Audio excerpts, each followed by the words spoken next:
ensayar rápido, no sabes por el pie.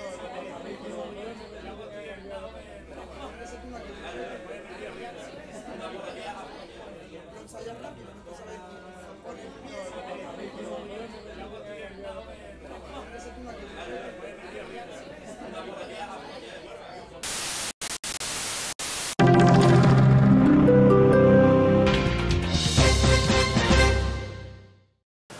Welcome back. This is our last segment today, December 15th, 2012, Civil Discourse Now. I'm Mark Small. I'm Paul Ogden. No, he's not really. He's been trying to say that for years. Yeah, I've tried to. But it's impossible. Placed in where we've been talking about violence and world peace. On the panel today, where we're shooting from Melissa Donaghy's house in Indianapolis, is Melissa Donaghy. Also, Bill Levin and Dave Scott. Melissa, you just found something shocking on the internet that both Paul and I were right? Yeah, both you and Paul were right. I'm more right. On what? On the fish. Mark said that it is unsafe to eat any fish out of streams in Indiana. And he was wrong about that. And he was partially right. The large fish and the older fish are not deemed safe to eat. Being a little bit pregnant. However, the small little fish, young fish, primarily bluegill and crappie, are completely safe to eat. So if the bluegill is green, you probably shouldn't eat it. That's probably a good indicator. I'm no expert, But what is world peace, Mark? Well, Is it the absence of war? The absence of war is a Well, certainly, it is that. That's certainly an element, because without, I mean, war is... War is not peace. war is a situation in which people are killed. They're traumatized. I mean, a whole bunch of people are killed, and it's a confrontation between nation states. Mm-hmm. And there are very, very few wars. It's not a confrontation between nation states. They're at war in Syria, and they're just nailing themselves. That's true. That's true. You can have civil war. You can also have rebellions where people are trying to overthrow government, and that is as much warfare as anything else. But war has a certain connotation of organized violence, where at least you've got two sides or more that are engaged in violent struggle. And I believe you should be able to overthrow government through civil discourse. Yes, Civil all right, but the discussion. problem is it's never been done. Well, there's a first time for everything, Bill. I believe it. Yeah. It was But- done in the Soviet Union. I see cannabis legalization way before that. Well, yeah, but maybe cannabis legalization will lead Will cause it. to Yeah, well, it should. peace. It should. But right today, if we look at the world today, we have active warfare in, for example, Afghanistan, where there's been active warfare, I think, for several hundred years. There's warfare in Pakistan and in the areas bordering Afghanistan. There's warfare Why? on the Near East side of Indianapolis, isn't there, We have Dave? more right deaths here in down our own here. backyard. In Mexico, we have more deaths in the Mexico drug war than we do in all our wars combined. And that's 60,000, Probably by now, yeah. and that's all because Of drugs. being Black market. being illegal. Yeah. Yeah.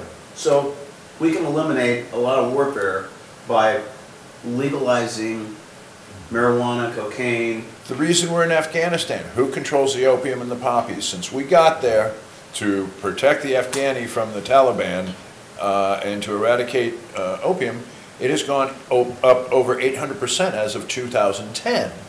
So there's more opium products in North America now than ever before in recorded history. And we took that over from the Russians because they were there controlling it for a while. It's, we're over there controlling the opium production. That's We all are. That's why doing. we're there. Well, and I think that gets to the issue of what is peace? Well, peace is in the minds, in the eyes of the beholder, and their definition is going to be based on whatever it profits them or whatever it protects for them.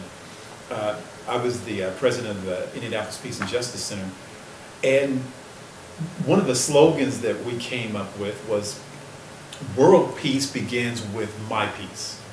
And my peace is my peace or my role in bringing peace through my own personal life, through my own actions and attitudes, so that even if I can't control the rest of the world or influence the rest of the world, I can influence me. And that begins a process that others can see and choose to follow or not. And literally in your own backyard is where peace starts. Yes. Yeah. One love. You know? I think we all Yes. agree on that, don't we? I think that's an important level. I think that if we're looking at our, because we started off the segment talking about world peace, and then we came back here, and I respect that. I do.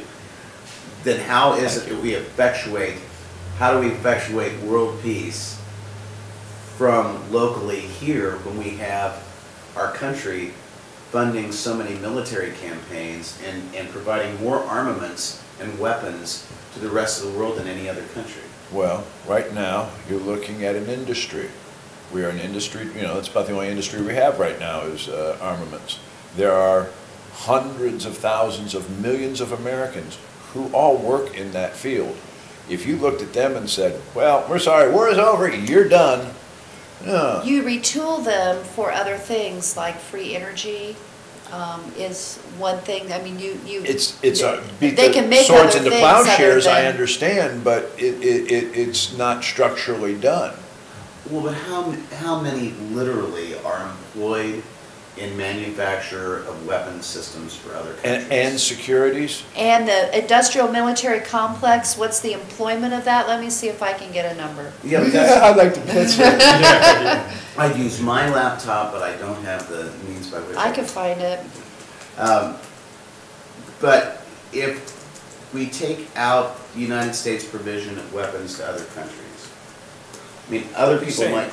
United States provision of weapons. You're talking about the military-industrial complex providing Wait a weapons. You're minute. talking about companies providing weapons. You can't look at an American manufacturer and say, I'm sorry, you can't sell your goods even though all the other countries are selling it. Actually, that's the point I was going to make is you would have a tendency for other countries to, or other manufacturers to jump in and try to fill the void to sell weapons, but that's where, like, we were fairly successful on nuclear proliferation for a couple of decades. Nuclear weapons didn't spread to very many countries. It got to Pakistan and North Korea only very late in the game. So how many nuclear powers are there? It's 6 or 7. And so there can be means by which through treaties that we say, no, we're going to shut down. And weapons manufacturers, it's not like manufacturing acid or meth or something. It's not like they can do it in a Clorox bottle on a back road. They have to set up a You sound like facility. a man who's done this before.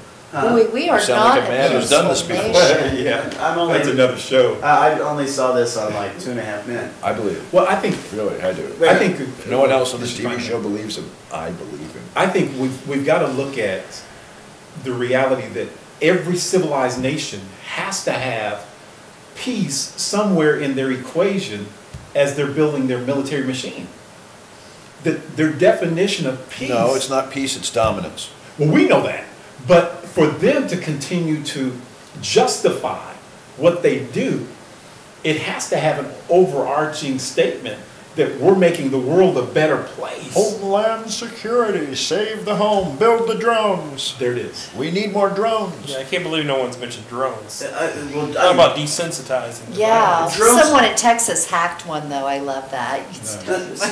drones to me represent dehumanization of the whole Yeah, civilization. just like the because video game. Human beings are no longer actually doing the killing. It's machines and computers. It's And a video game. It's like an episode of Doctor Who where the Daleks actually exist.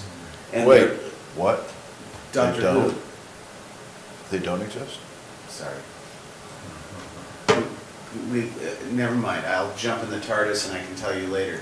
But the drones are, to me, amoral because it means that the machine is actually, and those kill 98%. 98% of the people who are killed are collateral damage, as it's defined. Those innocent people who weren't targets. Right. Melissa, what did you find? So far I have found that 40%, 47% of the arms that are in the world today are out of our industrial military complex. Yeah.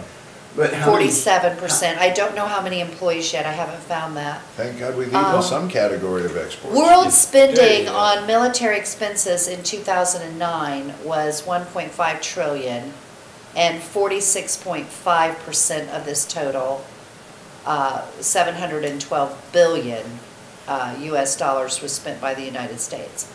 So we're contributing to pretty much about half the violence on the planet. And see, if we were talking It's about half of the weapons. and we call ourselves a Christian nation. We do this and we call ourselves a Christian nation. Of this planet, not half the violence. well, see, here's the thing. If we do, It's a perspective call. if we're going to have some Well, kind We're of, I protecting see half your this point. I planet. do see your point there. if we're going to have some But- kind of peace, we have to have some kind of societies that are functioning on a level where day to day they have peace. That people are dealing with one another. The ideal would be Gilligan's Island, where there was no police department, no court system. It was I now- told you you were wrong. There was an episode one where episode. Gilligan was And like the they sheriff, threw it and he put overthrew. everyone in jail. Then I think he put himself in jail. But nobody, I mean, there was no government necessary. That's an anarchistic ideal.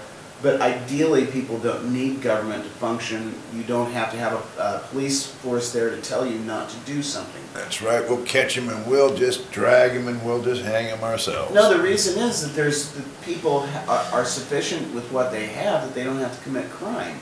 That people learn moral values such that they don't commit those acts. There will always be people committing crimes. As long as there is a breath in somebody, somebody will say, it is much easier for me to walk over and steal your candy and eat it than it is for me to go dig a hole and get my candy out of the You know, hole. Bill, there were tribes in South America that had no concept of property and no words in their language for theft. My God, they must have loved their mother-in-laws. I mean, there are cultures in which people haven't had the attitude of, in those cultures, everyone shares everything. Well, You I were think really that born about 15 years too late. You know, you're like a hippie. I was going to say, You that's wanna very live in hippie the utopia, community, yeah. peace, love, I didn't mean to Woodstock. interrupt you. No, that's good. I appreciate the reference. But I think it's difficult for our society to walk back to that mentality.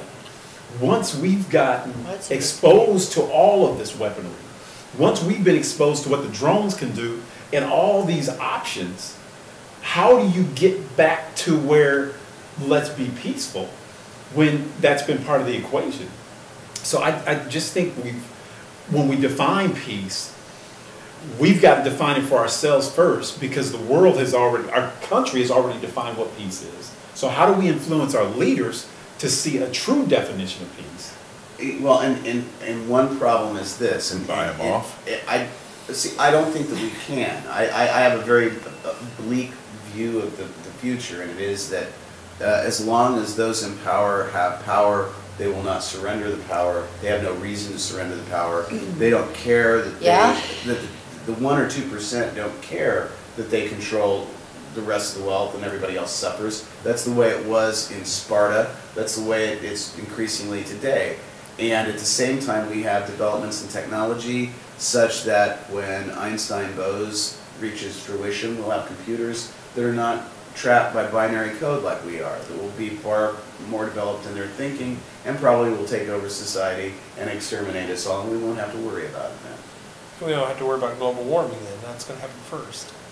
Yeah, but I got some Computers. nice beachfront property in northern Indiana. There you go. So, So I'm sorry to have given a sinister view of That is very cynical. This has been wonderful today. It's been December 15th, 2012. We've been discussing world peace here at Melissa Donaghy's house. Our panelists have been Melissa Donaghy, Dave Scott, and Bill Levin, and also Paul Ogden's been here, as he is every week with me, as we are co-hosts. Thank you very much for tuning in, and take care. Watch us next week. Happy holidays. Ho, ho, ho.